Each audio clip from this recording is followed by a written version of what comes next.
Bismillahirrahmanirrahim. Assalamualaikum warahmatullahi wabarakatuh. Selamat pagi dan salam sejahtera untuk kita semua. Om Swastiastu, Namo Buddhaya, salam kebajikan. Perkenalkan, saya Muhammad Ahdarisa, NIDN 14297301, dosen tetap pada program Magister Hukum Universitas Muhammadiyah Sorong, Papua Barat. Pada program Magister ini, saya mengampu beberapa mata kuliah, di antaranya teori hukum, perbandingan hukum pidana, perbandingan sistem peradilan, negara hukum dan demokrasi. Namun, pada kesempatan semester ganjil ini, saya akan menjelaskan secara singkat mengenai materi kuliah perbandingan sistem peradilan. Mata kuliah ini merupakan mata kuliah yang mengkaji secara komprehensif berbagai model sistem peradilan yang ada dan berkembang di dunia dengan menggunakan pendekatan comparative law dan comparative judicial system. Kajiannya tidak hanya membahas perbandingan antara sistem hukum, antara civil law, common law, Islamic law, socialist law, tetapi juga membandingkan bagaimana sistem tersebut membangun struktur lembaga peradilan, proses beracara, mekanisme pembuktian, independensi hakim, peradilan konstitusi, sistem peradilan pidana, reformasi peradilan, perlindungan hak asasi manusia, akses terhadap keadilan, dan perkembangan sistem peradilan di era digital. Mata kuliah ini menggunakan pendekatan pembelajaran berbasis problem-based learning dan case-based learning. Oleh karenanya, melalui mata kuliah ini, mahasiswa tidak hanya mempelajari berbagai sistem hukum di dunia, tetapi juga mengembangkan kemampuan menganalisis, mengevaluasi, membandingkan efektivitas setiap sistem peradilan. Mahasiswa diharapkan mampu memahami konsep dan metode perbandingan sistem hukum, mengkaji tradisi hukum dunia, serta kelebihan dan kekurangannya, mengevaluasi penerapan sistem peradilan dalam berbagai bidang hukum, menganalisis isu-isu strategis seperti independensi dan reformasi peradilan. Dan pada akhirnya, mahasiswa diharapkan mampu menyusun rekomendasi kebijakan yang inovatif sebagai kontribusi terhadap pembaruan sistem peradilan di Indonesia. Topik dan struktur perkuliahan akan diawali dengan materi pengantar perbandingan sistem peradilan. Hal ini kami lakukan mengingat latar belakang mahasiswa yang berbeda-beda, latar belakang akademik, sehingga ini akan kami bahas dalam 2 pertemuan. Selanjutnya, sistem peradilan itu sendiri akan dibahas dalam 4 pertemuan. Perbandingan sumber hukum, 1 pertemuan. Proses pengadilan dan pembuktian, 1 pertemuan. Perlindungan hak asasi manusia, 1 pertemuan, dan akan masuk pada ujian tengah semester. Berikutnya akan dilanjutkan dengan materi pengaruh sosial, politik, dan ekonomi terhadap perkembangan sistem peradilan. Hal ini akan dilakukan dalam 2 pertemuan.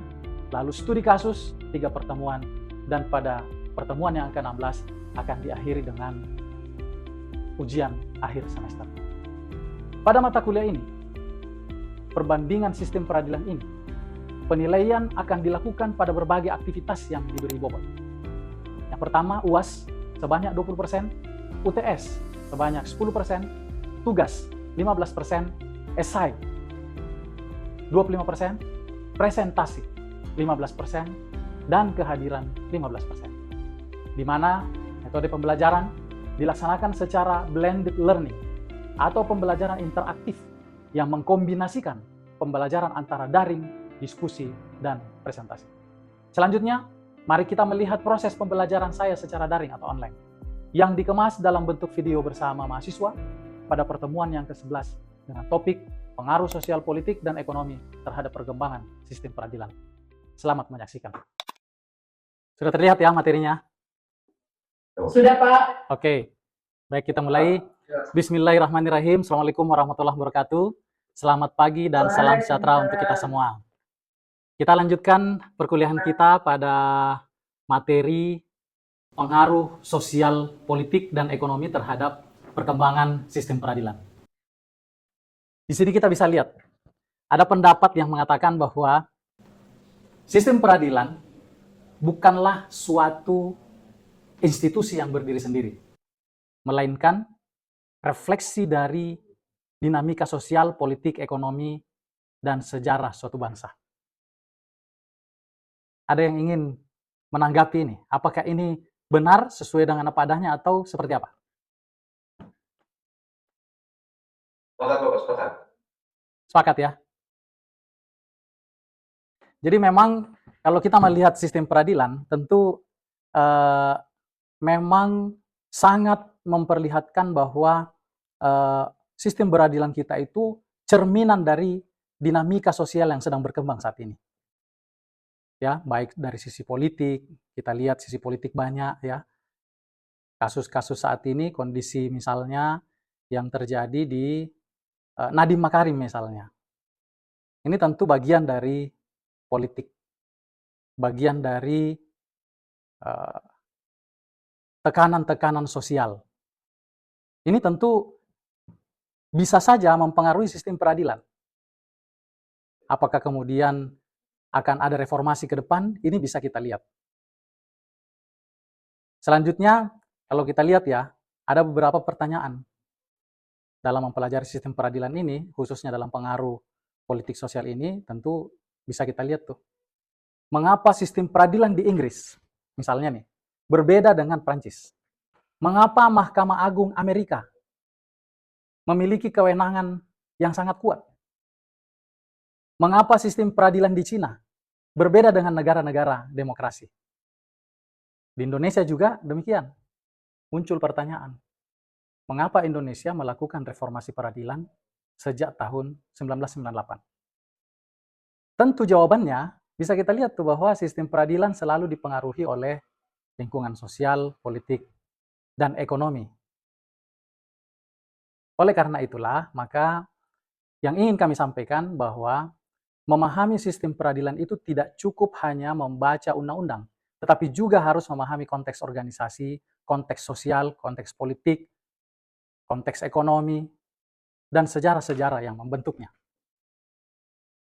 Oleh karena pertanyaan tadilah, maka kita ingin menyampaikan bahwa harapan-harapan dari perkuliahan ini adalah diharapkan nanti rekan-rekan mahasiswa itu bisa menjelaskan hubungan antara sistem peradilan dengan kondisi sosial, politik, dan ekonomi. Kita bisa menganalisis pengaruh perubahan sosial terhadap perkembangan sistem peradilan. Kita bisa menganalisis pengaruh sistem politik terhadap independensi peradilan, menganalisis pengaruh pembangunan ekonomi. Lalu kita juga diharapkan bisa membandingkan perkembangan sistem peradilan pada berbagai negara yang berbeda-beda sistem hukumnya. Yang pada akhirnya kita diminta untuk bisa memberikan rekomendasi penguatan sistem peradilan kita berdasarkan pengalaman dari berbagai negara tersebut. Konsep dasar yang ingin saya sampaikan ketika kita membahas tentang sistem peradilan itu, maka pertanyaannya adalah, apa sistem peradilan itu? Kalau kita lihat, sistem peradilan itu adalah keseluruhan lembaga, keseluruhan prosedur dan mekanisme, atau sering diistilahkan dengan end-to-end proses. Jadi end-to-end proses dari awal sampai dengan akhirnya. Jadi sistem itu adalah sebuah mekanisme di mana awal pembentukan sampai kemudian dia dilakukan improvement kembali. Jadi itu yang disebut dengan sistem peradilan. Tapi terdiri dari beberapa komponen. Jadi kalau kita melihat sistem peradilan itu tentu harus ada unsur-unsur struktur peradilannya seperti apa, aparat penegak hukumnya seperti apa, misalnya hakim, jaksa, advokat, ya, kepolisian, serta yang lain termasuk lembaga pemasyarakatan, peraturannya, budaya-budaya hukumnya itu harus ada dalam sebuah komponen sistem peradilan. Kalau kita lihat ya, misalnya kita membedah.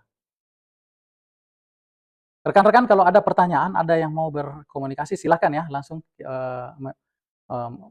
raise hand atau menyampaikan. Kita interaktif aja. Nah, di sini bisa kita lihat terkait dengan, ada yang mau bertanya? Iya, Pak.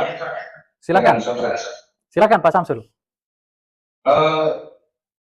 Terkait komponen utama sistem peradilan, di situ ada budaya hukum masyarakat. Ya.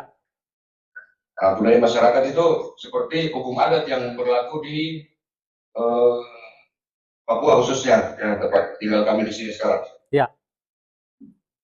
Apakah itu berpengaruh atas putusan-putusan pengadilan, atas terhadap putusan pengadilan, atas budaya-budaya hukum yang ada di masyarakat ini? Terima kasih.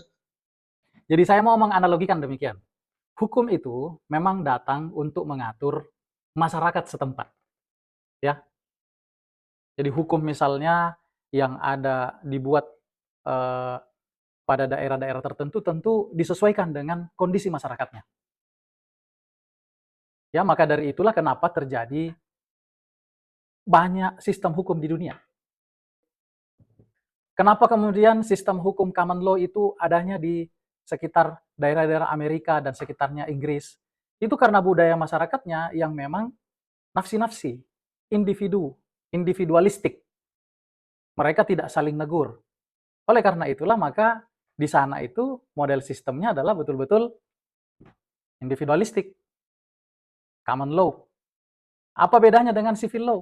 Di kita, hukumnya adalah hukum masyarakatnya itu saling betul-betul kerjasama, ya. Maka dibentuk sistem hukumnya juga sesuai dengan budaya masyarakat itu. Nah, pertanyaannya, apakah sistem hukum yang ada di Indonesia kemudian bisa diterapkan di negara lain? Tentu tidak, kan? Nah, begitupun kira-kira kalau kita tarik ini dalam mohon maaf bagi yang beragama non-muslim, misalnya di Islam nih, kan ada 4 mazhab. Contoh, ada 4 mazhab. Mazhab Hanafi, mazhab Maliki, lalu Syafi'i, dan Hambali. Sebenarnya ada mazhab-mazhab lain, tetapi yang besar itu adalah yang 4 ini. Hambali, Hanafi itu berkembang pada daerah mana? Berkembangnya pada daerah-daerah Irak. Maliki juga berbeda. Syafi'i adanya di sekitar Asia Tenggara. Hambali adanya di Arab Saudi dan sekitarnya. Pertanyaannya, apakah kemudian ini bisa diterapkan pada tempat lain? Nah, tentu kalau kita menyatakan bahwa sistem hukum atau hukum itu datang untuk mengatur ke sana, mengatur masyarakatnya, maka tentu masyarakat itu harus sesuai dengan budayanya, sesuai dengan lingkungannya. Ya, kenapa kemudian bentukan setiap mazhab itu berbeda? Karena memang disesuaikan dengan lingkungannya. Ya, karena datang untuk sebagai contoh misalnya Imam Sudais ketika datang ke Indonesia, lalu kemudian dia menggunakan mazhabnya, menggunakan mazhab Syafi'i sesuai dengan yang ada gitu. Itu menggambarkan bahwa dia mengerti, paham tentang hukum dan sistem yang berlaku pada daerah tersebut di lokasi tempat mana. Jadi bukan berarti hukum Indonesia itu bisa digunakan di tempat lain gitu. Jadi dia memang datang untuk mengatur di daerah itu. Jadi kira-kira begitu. Oleh karena itulah maka kalau kita berbicara tentang budaya hukum ini, maka apalagi di Indonesia budayanya beragam. Itu sudah dibuat sedemikian rupa agar seluruhnya itu terpenuhi. Bisa mengakomodir seluruh masyarakatnya. Maka kenapa kemudian sistem hukum Indonesia itu dibuat sedemikian rupa agar bisa mengadop segala budaya-budaya yang ada di Indonesia, ya meskipun sampai sekarang masih selalu ada pertentangan-pertentangan. Gitu ya. Ada lagi pertanyaan? Izin Pak bertanya. Ya, silakan Bu Nilam. Ya, tadi kan Bapak bilang mengenai hukum ini dipengaruhi oleh budaya. Nah, saya ingat saya lupa tahun ini atau tahun lalu ada bule yang membuat video porno di Bali. Nah, saya lihat kenapa negara kita tidak, maksudnya memberi hukuman kepada beliau, malah beliau langsung ke luar negeri dan mempermalukan bendera kita di luar negeri. Apakah hukum kita kurang, gimana ya Pak ya, kurang, ya begitulah, maksudnya apakah takut atau gimana? Terima kasih. Baik. Ada yang ingin menjawab, memberikan pandangannya? Iya. Jadi memang banyak pertimbangan ketika seseorang akan melakukan penindakan-penindakan hukum, apalagi pada bule gitu misalnya. Karena secara keseluruhan itu harus dilihat konteks permasalahannya. Membuat video itu untuk kepentingan apa? Jangan sampai nanti untuk kepentingan pribadi, lalu ada yang curi, lalu kemudian melempar, atau dan lain-lain. Jadi betul-betul harus melihat mens rea-nya harus terpenuhi, apakah kemudian unsur-unsur terkait dengan pornografi dan lain-lain yang ada di negara kita, itu terpenuhi unsurnya. Saya yakin kalau unsur-unsurnya terpenuhi, pasti rekan-rekan dari aparat kepolisian itu sudah akan langsung memproses. Tetapi kalau ada unsur-unsur lain yang tidak terpenuhi, itulah mungkin yang menyebabkan kemudian kesulitan di dalam memproses lebih lanjut. Tetapi kalau jelas unsur pornografi terpenuhi, dia akan di ini. Selain itu, tentu ada yang namanya perjanjian ekstradisi. Bisa jadi hal-hal ini itu mungkin karena ketidaktahuan mereka, karena di negara mereka itu misalnya terbiasa begitu. Oleh karena itu biasanya kalau ada kejadian, itu ada kesepakatan antar negara tuh, bahwa masyarakatnya kalau terjadi kasus di tempatnya itu bisa di apa namanya diproses pada negaranya sendiri kalau ada perjanjian ekstradisi. Jadi memang seperti itu, Bu Nilam. Jadi bukan berarti tidak ditindak, tetapi memang ada unsur-unsur yang kemudian mungkin yang kita tidak ketahui saat ini karena kita belum mendalaminya sehingga itu terjadi. Ya, konsepnya begitu. Ya, saya lanjut dulu. Jadi memang ketika kita berbicara tentang faktor yang mempengaruhi perkembangan sistem peradilan itu, maka bisa kita lihat bahwa faktor-faktor yang dominan ada 3 secara garis besar, yaitu yang sosial. Memang apa namanya, perkembangan masyarakat, khususnya pada pendidikannya, pemahaman hukumnya yang semakin meningkat, lalu kemudian juga religion yang berkembang di tempatnya, apalagi sekarang ada AI, ada HAM dan globalisasi, ini tentu hal-hal yang apa namanya, yang sangat berpengaruh, faktor-faktor sosial yang sangat berpengaruh. Hal ini kalau kita tarik dalam teori Lawrence Friedman, dia mengatakan bahwa sistem hukum itu memang terdiri dari 3, ya. Ada legal struktur. Nah, kalau legal struktur berarti struktur hukumnya, lalu kemudian substansi hukumnya, lalu dia berbicara terkait dengan uh, budaya hukumnya. Budaya hukum inilah yang kemudian yang kita kenal dengan legal culture, itu sangat menentukan berhasil atau tidaknya suatu sistem peradilan.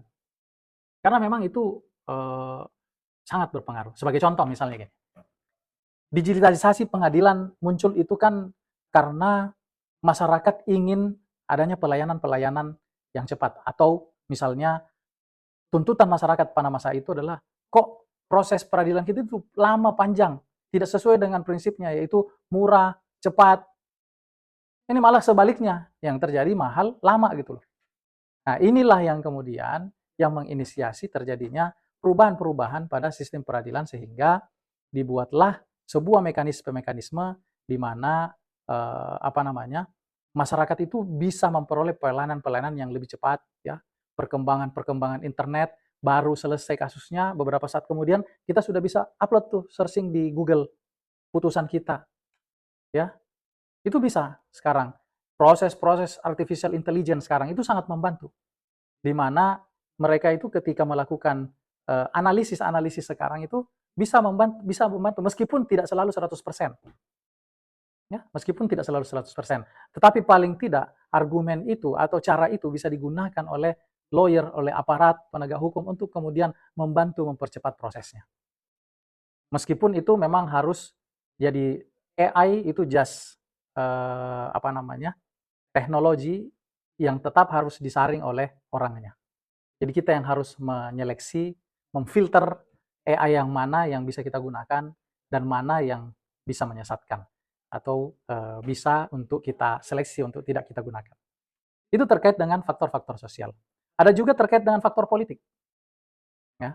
Faktor politik itu memang misalnya sangat terlihat nih pembentukan konstitusi. Biasanya kenapa kemudian apa namanya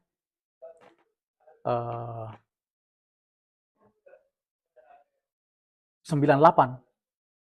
ya, kasus 98 itu membentuk, memicu terjadinya apa namanya pembentukan Mahkamah Konstitusi.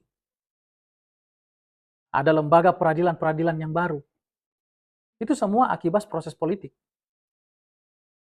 Ya, pembentukan misalnya pengangkatan hakim juga seperti apa?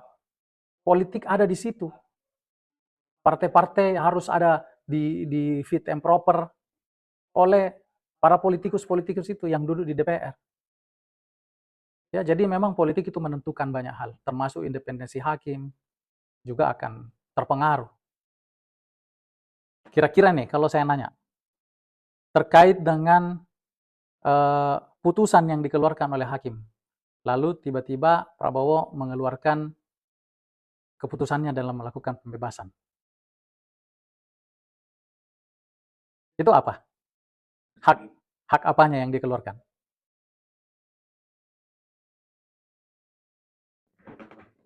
Amnesti, tapi hak prerogatif.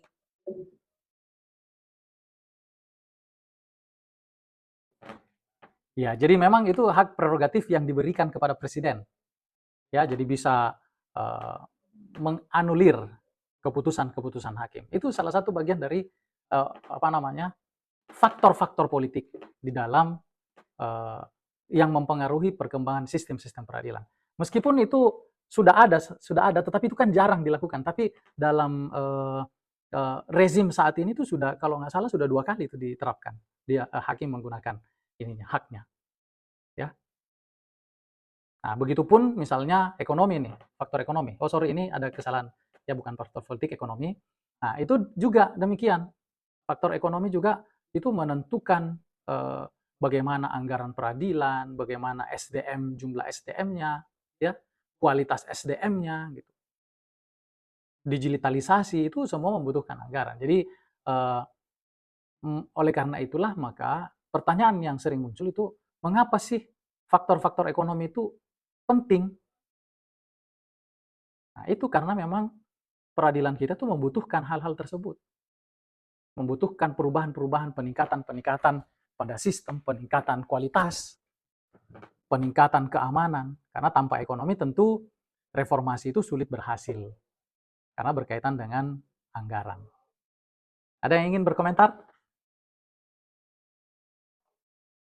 Silakan rekan-rekan, kalau ada yang ingin berkomentar. Ini Bapak, saya bertanya terkait dengan faktor sosial. Ya, silakan.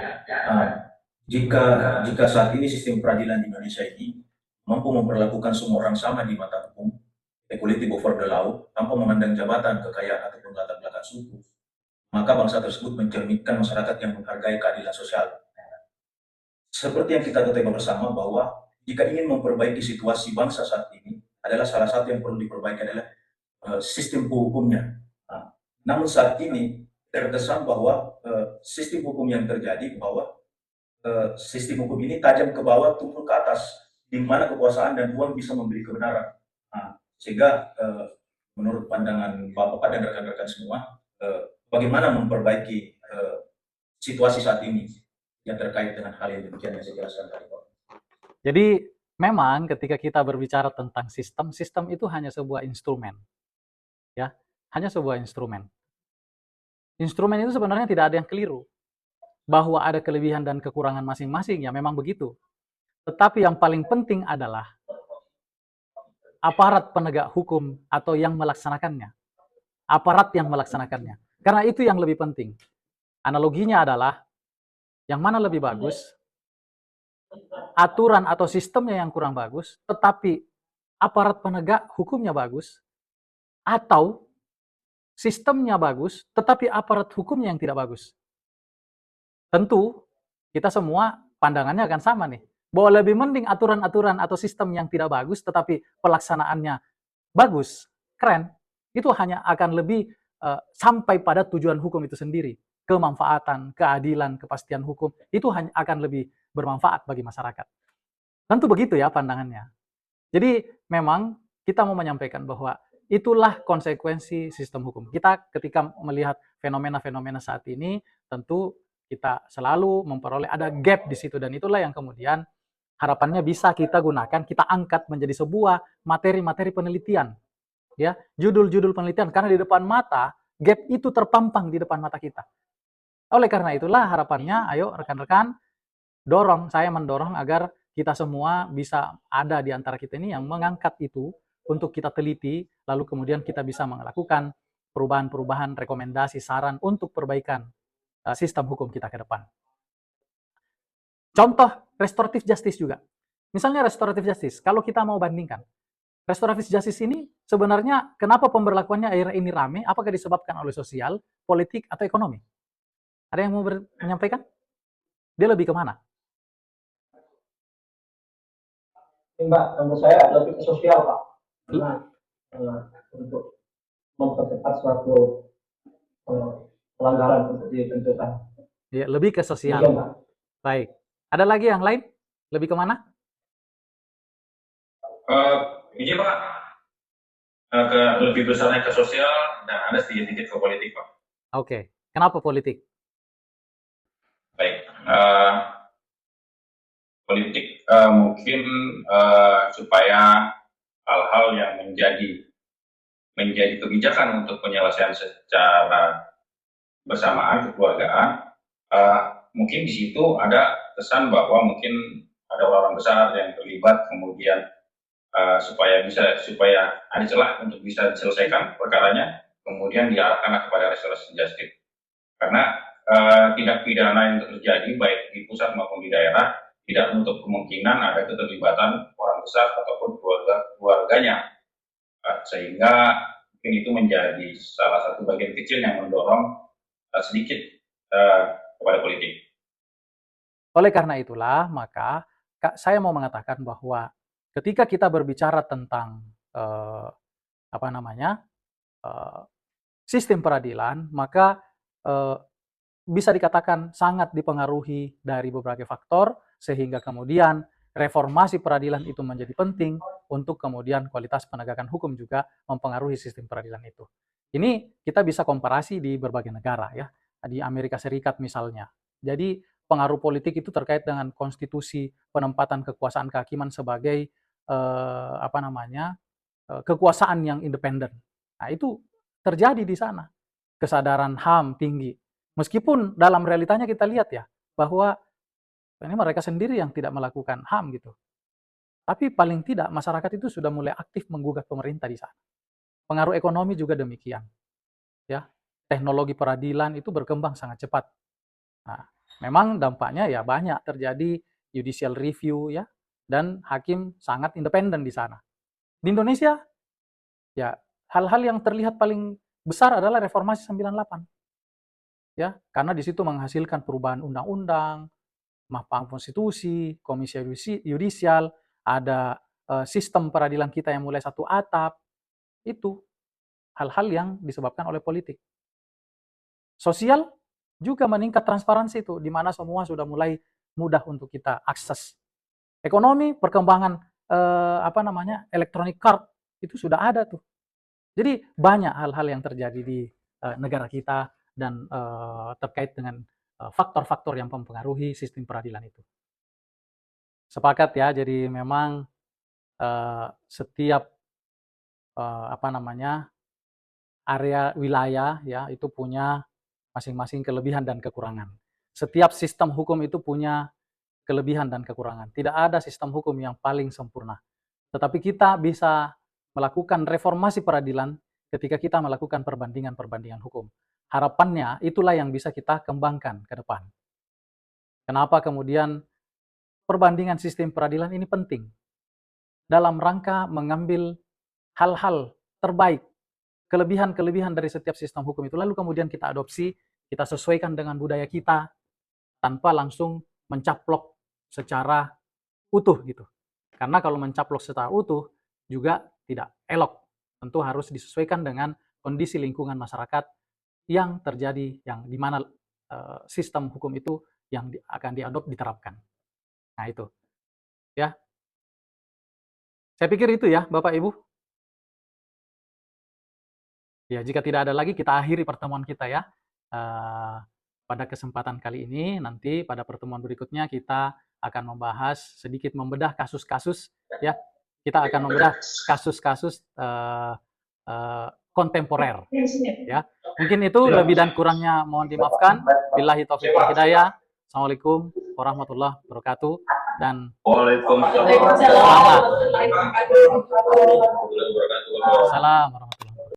Bapak Ibu sekalian, baru saja kita melihat proses pembelajaran saya pada sesi ke-11 untuk mata kuliah perbandingan sistem peradilan, khususnya terkait pengaruh sosial, politik, dan ekonomi terhadap perkembangan sistem peradilan. Akhir kata, perkenankan saya menyampaikan terima kasih kepada Kemendiktisendtek, Dirjen Pendidikan Tinggi Wilayah 14 Papua Barat, serta tim sertifikasi dosen atas kesempatan dan dukungannya. Terima kasih pula saya sampaikan kepada pimpinan Universitas Muhammadiyah Sorong, kolega dosen, serta semua pihak yang telah berkontribusi dalam proses pembelajaran ini. Alhamdulillahirrabbilalamin, semoga memberikan manfaat bagi kita semua. Akhir kata, billahi taufiq wa hidayah. Assalamualaikum warahmatullahi wabarakatuh.